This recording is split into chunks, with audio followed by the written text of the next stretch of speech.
Ça y est, t'es décidé. Tu vas en héberger. Ça prend le chemin. Tu sais qui ça va être? A priori, il est question d'une famille sénégalaise. Ou des Maliens, avec une foultitude d'enfants qu'il faut à manger par terre. Maman, t'es juste raciste, là.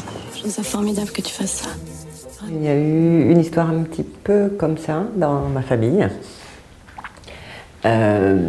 Sauf que dans mon histoire de famille, la jeune femme était française et que ça m'intéressait pas tellement de développer une histoire où il y aurait un personnage pas gentil, puisque voilà, du fait qu'elle était française, c'était clair qu'elle était intéressée uniquement par l'argent. Voilà, j'aime pas tellement les histoires où il y a des bons et des méchants. Donc c'est en lisant la presse, en fait, et il y a des choses sur les sans-papiers et des choses sur les gens qui vont chercher des jeunes femmes à l'Est très régulièrement, que m'est venue l'idée voilà, d'avoir une jeune femme d'origine étrangère, sans papier, ce qui permettait de poser une deuxième thématique sur mon histoire de famille et surtout d'être dans une configuration où tout le monde avait ses raisons. Qu'est-ce qui se passe quand la statue du père se fissure et que du coup on est obligé de redéfinir tous les liens familiaux. Ensuite, voilà, c'est une famille qui est ouverte sur la société.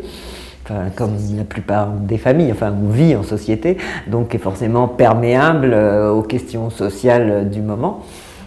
Et donc, voilà, c'est ce qui m'a permis, en partant de l'histoire de famille, d'ouvrir sur aussi un thème de société et aussi de poser d'autres questions qui sont, voilà, qu'est-ce qu'on fait de nos convictions assez théoriques quand il faut les mettre en pratique et qu'on est confronté à l'épreuve cruelle de la réalité, qui est toujours plus complexe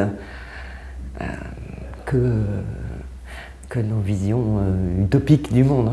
Par rapport au clandestin qu'il doit accueillir, et il y a un certain type de gens qui ne me paraît pas souhaitable pour lui. En fait, votre sans-papier idéal, ce serait une vieille demoiselle suisse qui aurait égaré son passeport.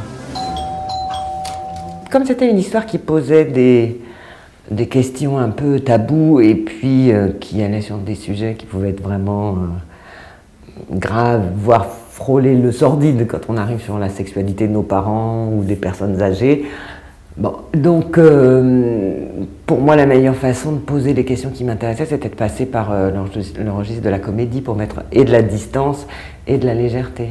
Le film est écrit surtout sur le ton de la comédie, mais moi la chose qui me tient la plus à cœur et à laquelle je suis la plus attentive, c'est que les situations, les scènes soient justes, enfin qu'il y ait une certaine forme de vérité.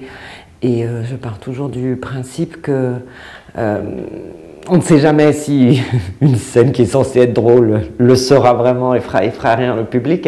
Donc, tandis que si elle est juste, elle sera toujours intéressante, qu'elle soit drôle ou pas. Et alors c'est sûr que Fabrice et Karine sont des gens qui ont un potentiel comique, mais moi ce qui m'intéressait c'était surtout le fait qu'ils ont un registre extrêmement étendu et que c'est des très très bons acteurs. Il est hors de question que je te parle de ma vie sexuelle. C'est pas la peine, hein. Je sais depuis toujours que t'as une petite bite. Oh, c'est très drôle. Ah non, mais c'est... J'ai commencé par écrire d'abord. La première chose que j'ai faite, c'est d'écrire le scénario de Didine. Et puis, voilà, puis je me suis rendu compte après